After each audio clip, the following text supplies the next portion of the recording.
Welcome to Entertain Me. I'm Heather Brooker. This week, it is going to be a battle of the sequels at the box office. You got Naked Gun, the 2025 version that's opening up this weekend. They're calling it a legacy sequel because it is sort of a continuation of the Naked Gun series of movies, continuation of the story. It's not totally redone, totally reinvented. You're going to recognize some familiar names and definitely a familiar tone to the movie. And also, we've got The Bad Guys 2. I saw this with my daughter Channing, and we really enjoyed it. She was a fan of the original movie, The Bad Guys, when it came out a few years ago. And now we're all about The Bad Guys 2. There's also a couple more smaller films that are coming out this week. Sketch is a movie that you want to be on the lookout for. But you know what we're going to do? We are going to deep dive into all of this on the entertainment segment this week with Gary and Shannon. Heather joins us to talk about entertainment. Let's start with the most entertaining aspect of this weekend, which is the Ice House tonight. Yes. So I'm going to be at the Ice House tonight if you guys want to come out for the late show. What's your set going to be about? I'm writing some new stuff for tonight. I'm always excited, a little nervous whenever I try to put new stuff out there because you never know if people are going to be like, yeah, that was great, or wow, she stunk up the place. So how does that happen? Do you start down a new like subject matter, and then if people aren't feeling it, do you pivot, or do you have to like let it percolate and build, then you see if they like it? I think you have to kind of feel if the audience is a little bit with you, because if they are, then it's kind of a fun challenge to try to win them over and be like, okay, I'm going to keep pushing it.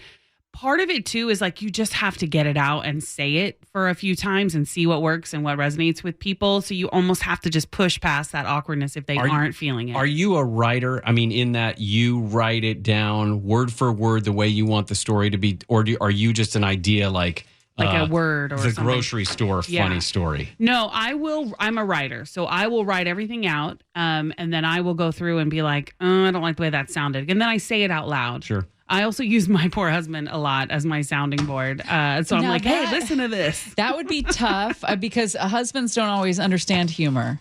Yeah. Like, I'm very just funny. Just because he's not laughing at you. Doesn't mean he's not laughing. Trust me. But that your can husband be is tough. very smart. I get it. I'm not funny. But is that a challenge? Does he tell it you like it is, or is he gentle? I mean, we've been together for 25 years. Yes, a long time. He knows me inside out. He knows when I've said something funny, and he, knows if something is a little like, that might be too much.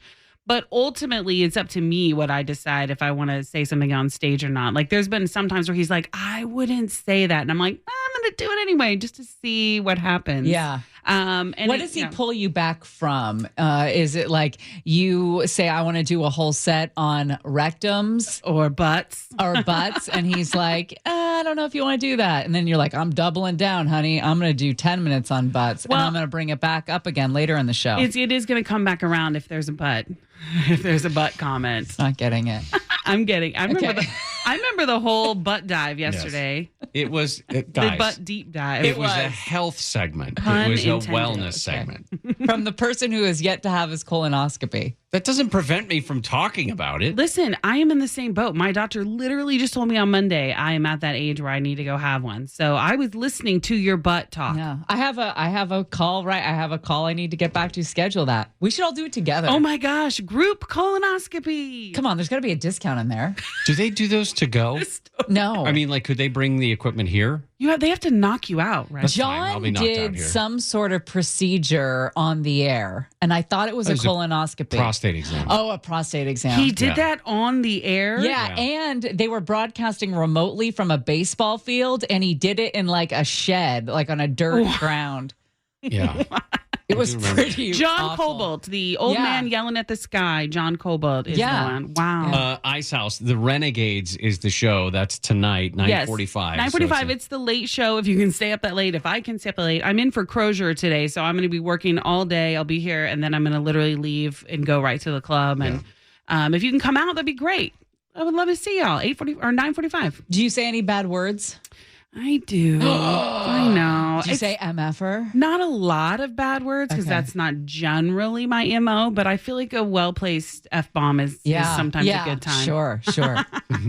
Do you place the Fs ahead of time, or do you do it when it feels natural? It feels natural, because I feel like when people pre-plan their swears, it feels a little lazy. 100%. Yeah. So you just got to feel the moment and feel the crowd. I love the Naked Gun catalog. I grew up watching these. My dad got a kick out of these. Somebody who's not into stupid humor but loved this kind of stuff. And I'm very excited to see the reboot. Is it good? I will say I have not seen reviews this positive for a spoof comedy probably ever. The general consensus of this is that it's really funny, and it comes out like a shotgun right from the first minute. People are like, oh my gosh. So to give you a little backstory on this, it is produced by Seth MacFarlane. So if you enjoy his type of humor, you're going to enjoy this version of Naked Gun.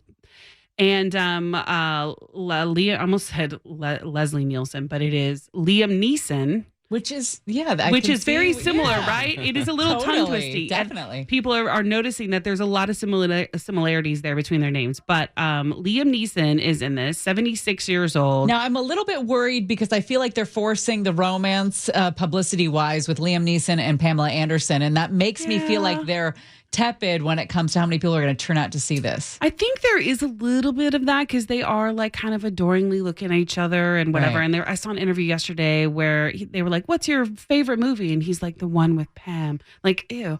So I'm like, out of all your movies? Okay. But they seem to genuinely like each other. I'll say that. Yeah. But this movie, what's fun about this is that it's going to push the envelope. We're seeing a return here to the movies that are, if you're easily offended, you're not going to like it. If you don't like, wiener jokes, can I say wiener jokes? You're damn right. If you don't like those kinds of jokes, poop and fart jokes, whatever, you're not going to enjoy this. This is truly a return to that type of comedy that really pushes the envelope. Makes us all feel like little children. Yes. Yeah. In this one, he kind of, he's reminiscing. He plays Drebin Jr., so he's Frank Drebin's son. Oh, okay. And he's it's not a reboot necessarily. No. I guess they're calling it a legacy sequel. Okay. Yeah, they're calling it a legacy sequel. That's the term I've heard. And he's like a cop in L.A. who is hearkening back to the time, when he used to use his gun to cut in line at the coffee shop. He misses those times when a cop could be a cop. And, so it's very edgy in that way. And some people may like it and some people may not. But everybody who major critics are saying it's really fun. I think it's also great to see Liam Neeson in the comedy world. Sure. Especially considering how incredible an actor he has been. Yes. I mean, to go from something like, Schindler's List right. to the Naked Gun movies. Right. Have you noticed that some of these actors who've had a real dramatic career, towards the end of their career, they all start doing comedies? Maybe because they're just burnt out. Well, Leslie Nielsen also was a fantastic dramatic actor before he got into the airplane movies. Yeah. Well, I think people will be pleasantly surprised at how much fun he's having with this one. I think they're also going to be pleasantly surprised with The Bad Guys 2. If you had little kids that saw this years ago and you enjoyed it as a family when the first Bad Guys came out, you're really going to like this one. They up the ante. The animation is great. The characters are a lot of fun. So it's a good movie to watch. Is it just villains that get together? I haven't seen, so I don't. So the original Bad Guys is a group of bad guys played by Sam Rockwell, Mark Maron, Awkwafina, Craig Robinson. They all decide at the end of the movie they're going to be good.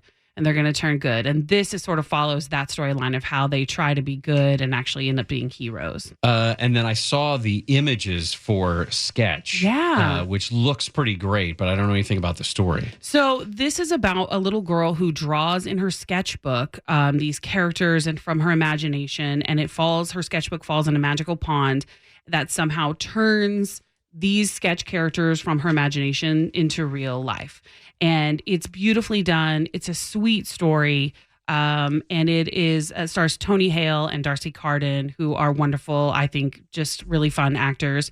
And it's a great movie for the family. It's, it's a nice family alternative. If you don't want to go see Naked Gun, then for sure Sketch or Bad Guys 2 are great alternatives. It seems like there's a dark side of Sketch. There is. I can hear it in your tone. There is, but I know you guys are like, we don't want to hear about that. That's not true. All right. Well, there is, like, somebody dies. Oh, great. a kids movie where somebody dies. And then she finds hope again. Yeah, it looked like there was going to be some depression. There for sure is some of that. Yeah, I can spot it. But you know what, though? Try to trick you with their animation. We need that uplifting moments at the movies, right? But this is a battle of the sequels this weekend, so you can go and see your Naked Gun, your Bad Guys 2, or an original movie like Sketch.